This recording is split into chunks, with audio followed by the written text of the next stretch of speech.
Now, I request you, Honorable Madam Sonia Gandhi ji, to deliver a speech.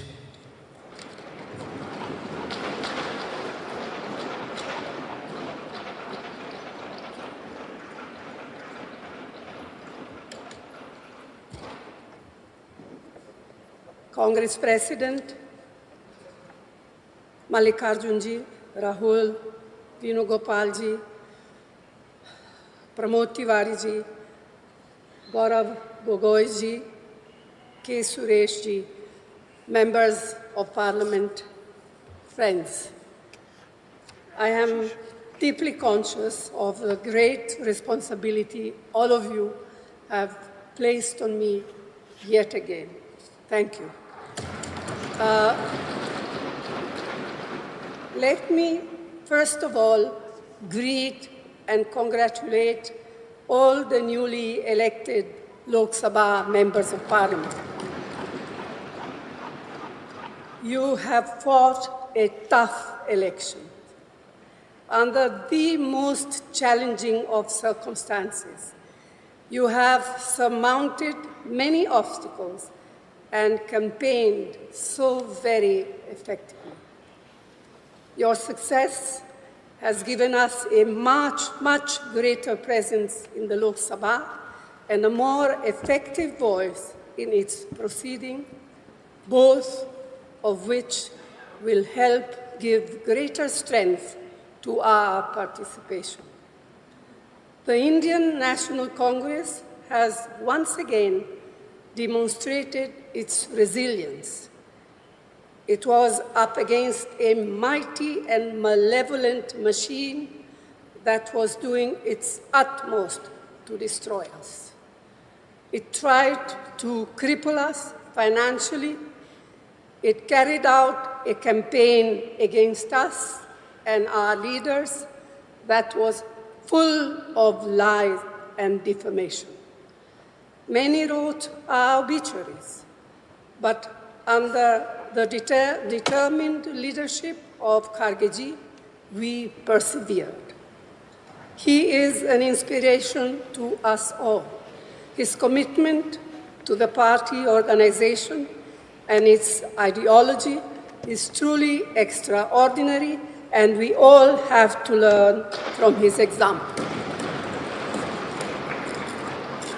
The Bharat Jodo Yatra and the Bharat Jodo Nyaya Yatra were historic movements which rejuvenated our party at all levels. Rahul deserves special thanks for his tenacity and determination to fight on in the face of unprecedented personal and political attacks. He shaped our narrative. He also shaped our narrative on guarantees and on the protection of the Constitution very sharply.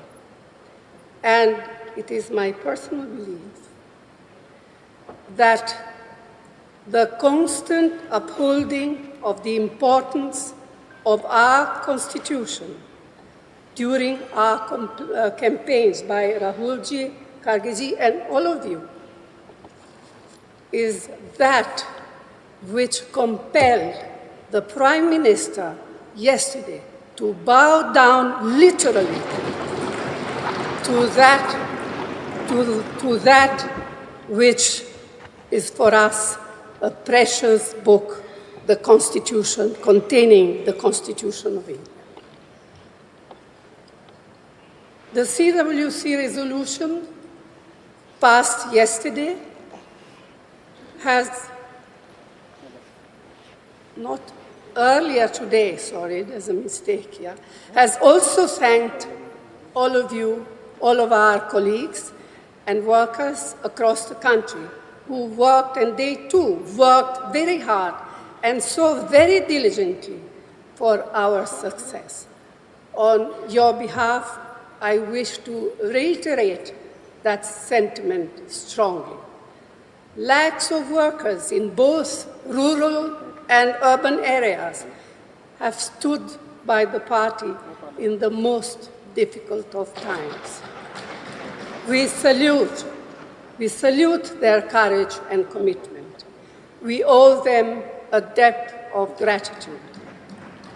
Ours has also been a campaign where we have functioned truly as a collective. To those of our colleagues who contested the election but lost, I extend our full support and tell them that they fought valiantly and did our party proud. Our numbers in Parliament have increased significantly. Not only is the Indian National Congress a large contingent in the Lok Sabha, but we are bolstered by the strength of our India partners, some of whom have themselves come back impressively. Yet, as we celebrate our recovery, we must also reflect what we need to do to improve our position in states where our performance has been far below our expectation. The Congress President spoke about this earlier in the day at the CWC, and I wish to reinforce his plea. The Prime Minister, who sought the mandate solely in his name to the exclusion of both his party and its allies, has suffered a political and worse, a moral defeat.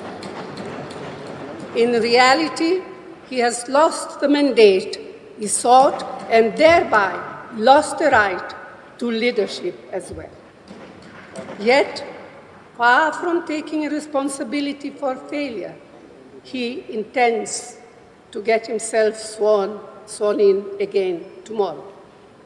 We do not expect him to change the substance and style of his governance, nor take cognizance of the will of the people. That is why, as members of CPP, we have a special obligation to be watchful, vigilant, and proactive in holding him and his new NDA government accountable. No longer can and should Parliament be bulldozed like it has been for a decade now. No longer will the writ of the ruling establishment be permitted to disrupt Parliament whimsically, mistreat members, or push through legislation without due and proper consideration and debate. No longer can and should parliamentary committees be ignored or bypassed like they have been since 2014. No longer will Parliament be muzzled and stifled as it has been over the past 10 years. We have challenging times ahead.